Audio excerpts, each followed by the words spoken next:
नमो नमः छात्रों। आज हम समास प्रकरण के अंतर्गत समास के पंचम भेद बहुब्रीहि समास को समझेंगे। तो जानते हैं सर्वप्रथम बहुब्रीहि समास का लक्षण। प्रायेण अन्य पद अर्थ प्रदाना बहुब्रीहि। प्राय जिसका अन्य पद अर्थ प्रदान होता है उसे बहुब्रीहि समास कहते हैं। अनेक पदों का अन्य पद अर्थात समास में आए हुए पदों से भिन्न के अर्थ में जो समास होता है उसे बहुब्रीहि समास कहते हैं।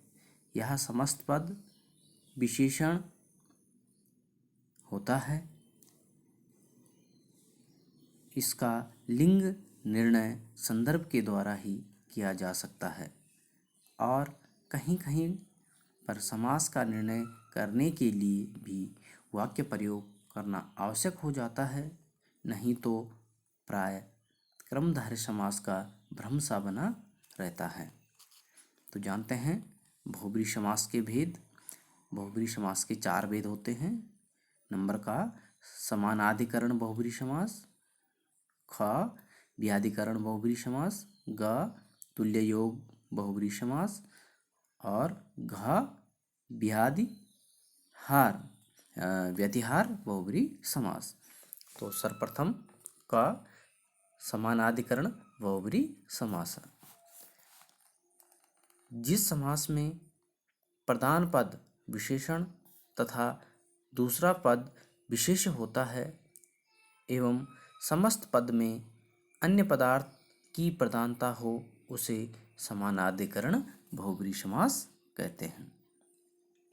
तो समझते हैं इसके कुछ उदाहरण। समस्त पद, समास विग्रह और अर्थ। कंठ कालः, कंठे काला यस्य सः। यस्य सः बहुब्रीहि समास की पहचान है। कालकंठ, प्राप्तोदकः, प्राप्तम उदकम येन सः। जल जिसे प्राप्त है। महाशय, महान आशय यस्य सः अर्थात सभ्य व्यक्ति। पीतांबरः, पीतम अंबरम यस्य सः पीले वस्त्र वाला।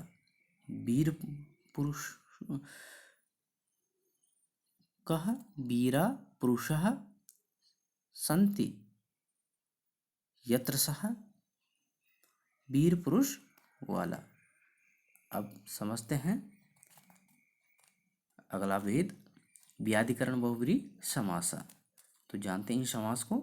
इस समास में दोनों पद भिन्न भिन्न विभक्तियों के होते हैं, अतः इसको व्याधिकरण बहुब्रीहि समास कहते हैं। इसके कुछ उदाहरण समझते हैं। समस्त पद, समास विग्रह, अर्थ।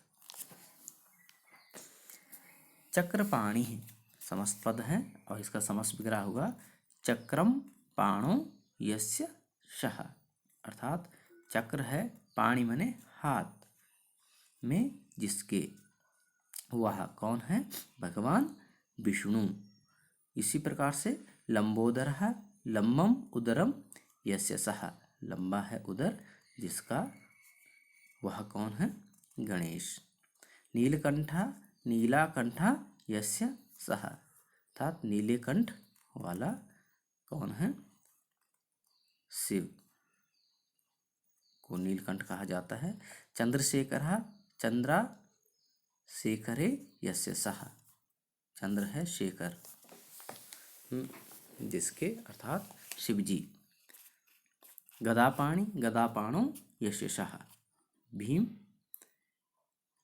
धनुष्पाणि, धनुपाणो यस्य सः धनुष है हाथ में जिसके, चंद्रचूड़ायाम यस्य सः चंद्रमा है चूड़ा पर जिसके अर्थात बालों पर। अगला भेद समझते हैं तुल्य योग बहुब्रीहि समास।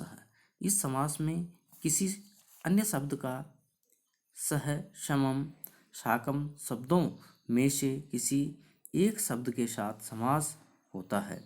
समास करते समय उक्त शब्दों का प्रयोग बाद में होता है, किंतु समास हो जाने के बाद उक्त शब्द केवल सह अथवा सह के रूप में समस्त शब्द के आगे आ जाता है। तो समझते हैं इसके कुछ उदाहरण। तुल्य योग बहुब्री समास के समस्त पद, समास विग्रह और उसी प्रकार अर्थ। सपरिग्रह, परिग्रहेण सहित, परिजनों के साथ। अर्जुना, अर्जुनेन सह, अर्जुन के साथ। सकलम, कलावि समम, कलाओं से युक्त। सकुटुम्बम, कुटुम्बेन सह, कुटुंब के साथ। सभार्या, भार्या सह, पत्नी या स्त्री सहित। अब समझते हैं अंतिम भेद, व्यतिहार बहुब्री समासः। इस समास में तृतीयांत अथवा सप्तयांत पदों से जहाँ परस्पर युद्ध आदि का वर्णन किया गया हो, वहाँ व्यतिहार बहुब्री समास का प्रयोग होता है। समझते हैं इसके उदाहरण। केशाकेशि, केशेषु केशेषु गृहीत्वा यद युद्धम प्रवृत्तम। इसका अर्थ होता है बालों को पकड़कर आरंभ होने वाला युद्ध। दंडादंडी, दंडे दंडे प्रहत्या यद युद्धम प्रवृत्तम, अर्थात डंडों के प्रहार से आरंभ होने वाला युद्ध।